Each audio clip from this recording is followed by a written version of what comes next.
Hi welcome all. நம்ம வரப்போகிற group 4 எக்ஸாமுக்கு யூஸ்ஃபுல்லாக இருக்கிற மாதிரி அறிவியலோட முக்கியமான கொஷின்ஸ் தான் பார்த்துட்ருக்கோம்.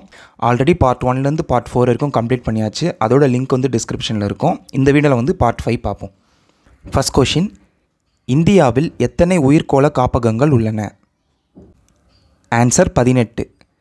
சயின்ஸ் புக்கில் இது 15 தான் கொடுத்துருக்காங்க, இன்னும் அப்டேட் பண்ணாமல் வச்சுருக்காங்க. ஆனால் ஆன்சர் 18. இந்த 18ல் நம்ம தமிழ்நாட்டில் எவ்வளோ இருக்குதுன்னு கேட்பாங்க. 3 இருக்குது. அந்த 3மே எதுன்னு தெரிஞ்சு வச்சுக்கணும். ஒன்று அகஸ்தியர் மலை, second Nilgiri, third gulf of Mannar. Second Cochin, புலிகள் பாதுகாப்பு திட்டம் எந்த ஆண்டு தொடங்கப்பட்டது? ஆன்சர் 1973. Date April 1. நெக்ஸ்ட்டு யானைகள் பாதுகாப்பு திட்டம் எப்போ ஸ்டார்ட் பண்ணாங்கன்னா 1992. நெக்ஸ்ட்டு முதலைகள் பாதுகாப்பு திட்டம் 1976. நெக்ஸ்ட்டு கடலாமை பாதுகாப்பு திட்டம் இது 1999. புலிகள் பற்றி ஒரு சில இம்பார்ட்டன்ட் டேட்டாஸ்லாம் பார்ப்போம். எந்த ஸ்டேட்டில் அதிகமான புலிகள் இருக்குதுன்னு கேட்டால் ஆன்சர் மத்திய பிரதேஷ். புலியோட சயின்டிஃபிக் நேம் பேந்தாரா டிக்ரிஸ். தமிழே இப்படியே தான் இருக்கும். நெக்ஸ்ட்டு சர்வதேச புலிகள் தினம் எப்போன்னு கேட்டால் ஆன்சர் ஜூலை 29. நெக்ஸ்ட் கொஷின், குழந்தைகள் உதவிக்கரம் எண் எது? ஆன்சர் 1098. பேரிடர் அதாவது டிசாஸ்டர் அதோட உதவிக்கரம் எண் 1077. பெண்களோட ஹெல்ப்லைன் நம்பர் 181 சொல்லுவாங்க, இல்லைனா 1091. நெக்ஸ்ட் கொஷின், மருந்துகளின் தவறான பயன்பாடு மற்றும் சட்டவிரோத கடத்தல் மீதான சர்வதேச நாள் எப்போது அனுசரிக்கப்படுகிறது? Answer June 26. Next question, Himgiri என்ன வகையான பயிர்? ஆன்சர் கோதுமை. நெக்ஸ்ட்டு, புரதம் நிறைந்த கோதுமை வகையின் பெயர் என்ன? Answer atlas 66. நெக்ஸ்ட்டு, புரோட்டீனா, சக்தி, ரத்னா இது 3மே என்ன வகைன்னு கேட்பாங்க. இது 3மே மக்காச்சோளம். மக்காச்சோளம்னா மெய்ஸ். இதெல்லாம் 10th புக் டேட்டா தான் சரிங்களா. சிம்பிளாக புரோட்டீனானா என்னன்னு கேட்பாங்க, மக்காச்சோளம்னு தெரிஞ்சு வச்சுக்கணும். நெக்ஸ்ட் கொஷின், பயன்பாடு மற்றும் பயன்படுத்தாத கோட்பாடை முன்மொழிந்தவர் யார்? Answer Lamarck. லாமார்க் எழுதின புக்கு பேர் ஃபிலோசோஃபிக் ஜுவாலஜிக். தமிழ்லேயும் அதே தான் இருக்கும், ஃபிலோசோஃபிக் ஜுவாலஜிக். நெக்ஸ்ட்டு, இவரோட கோட்பாடு என்னன்னு கேட்பாங்க. பரிணாம கோட்பாடு, அதாவது தியரி ஆஃப் எவல்யூஷன். இது எப்போ சொல்லியிருப்பார்னா 1809 சொல்லியிருப்பார். நெக்ஸ்ட் கொஷின், சிற்றினங்களின் தோற்றம் புத்தகத்தை எழுதியவர் யார்? Answer Charles Darwin. சார்லஸ் டார்வினோட கோட்பாடு இயற்கை தேர்வு கோட்பாடு, அதாவது தியரி ஆஃப் நேச்சுரல் செலெக்ஷன். சரிங்களா. இவரோடது இயற்கை தேர்வு கோட்பாடு. லமார்க்கோடது பரிணாம கோட்பாடு. நெக்ஸ்ட் கொஷின், காற்றினால் ஏற்படும் மகரந்த சேர்க்கையை குறிக்க பயன்படுத்தப்படும் சொல் என்ன? Answer anemophily.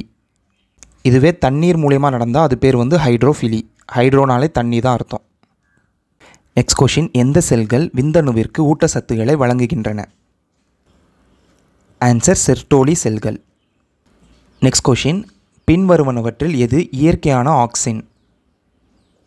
நம்ம ஆக்சினை பற்றி ஆல்ரெடி பழைய பார்ட்டில் என்ன பார்த்துருப்போம்னா, ஃபஸ்ட்டு கண்டுபிடிச்ச பிளான்ட் ஹார்மோன் எதுன்னு கேட்டால் ஆக்சின். இந்த ஆக்சின்னு டேர்ம் கொடுத்த ஒரு பேர் கோகுல், அதுக்கப்புறம் ஹேகன். சரிங்களா. இப்போ ஆக்சினில் 2 வகையான ஆக்சின் இருக்குது. ஒன்று இயற்கை ஆக்சின், இன்னொன்று செயற்கை. இதில் இயற்கையில் 3 வகை இருக்குது, செயற்கையில் 5 வகை இருக்குது. நம்ம இந்த இயற்கையில் இருக்கிற 3மே தெரிஞ்சு வச்சுக்கிட்டா செயற்கையை எலிமினேட் பண்ணிடலாம். ஸோ இது 3மே கண்டிப்பாக தெரிஞ்சு வச்சுக்கணும். ஏன்னா உங்களுக்கு தெரியுமா கண்டென்ட்லேயும் இது கொடுத்து வச்சுருப்பாங்க. அந்த 3 எதெல்லாம்னு பார்த்தோன்னா, ஒன்று இண்டோல் 3 அசிட்டிக் ஆசிட்,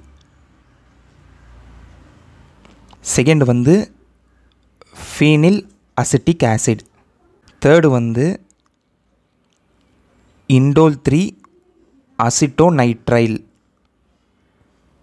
இது 3 தான் இயற்கை ஆக்சின். ஸோ இதோட answer option B, indole 3 acetic அமிலம். நெக்ஸ்ட் கொஷின், ரிச்மாண்ட் லாங் விளைவில் எந்த தாவர ஹார்மோன் ஈடுபட்டுள்ளது? Answer cytokinin. இந்த சைட்டோகினின் செல் டிவிஷனுக்கு ஹெல்ப்ஃபுல்லாக இருக்கும். செல் டிவிஷனா செல் பகுப்பு. இந்த சைட்டோகினினை ஒரு தாவரத்தில் நம்ம அப்ளை பண்ணும்போது என்ன ஆகும்னா, அந்த தாவரம் வந்து முதுமை அடைகிறத வந்து தாமதம் பண்ணும், அதாவது டிலே பண்ணும் ஏஜிங்கை. அந்த கான்செப்ட் பேர் தான் ரிச்மண்ட் லாங் எஃபெக்ட், அதாவது ரிச்மண்ட் லாங் விளைவு.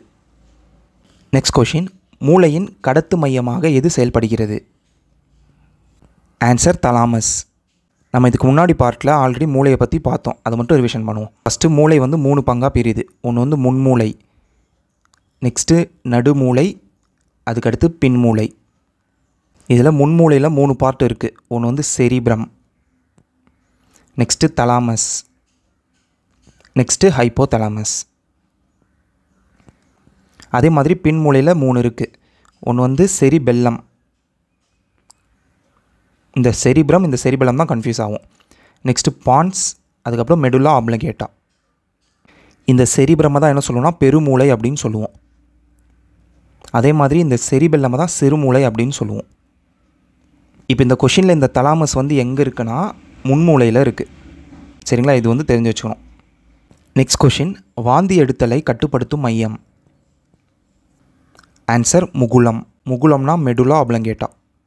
இந்த மெடுலா ஆப்லங்கேட்டா வந்து இந்த பின்மூளையில் இருக்குது. நெக்ஸ்ட் கொஷின், பின்வருவனவற்றில் எது ஒவ்வாமையில் ஏற்படுகிறது? ஆன்சர் ஈசினோஃபில்ஸ். நமக்கு வந்து உடம்புல எங்கேயாவது அலர்ஜி ஆகிடுச்சுன்னா என்ன ஆகும்னா இந்த ஈசினோஃபில்ஸ் வந்து அதிகமாக செக்ரீட் ஆகும். அதிகமாக செக்ரீட் ஆகிறனால அந்த அலர்ஜி வந்து கம்மியாகிடும்.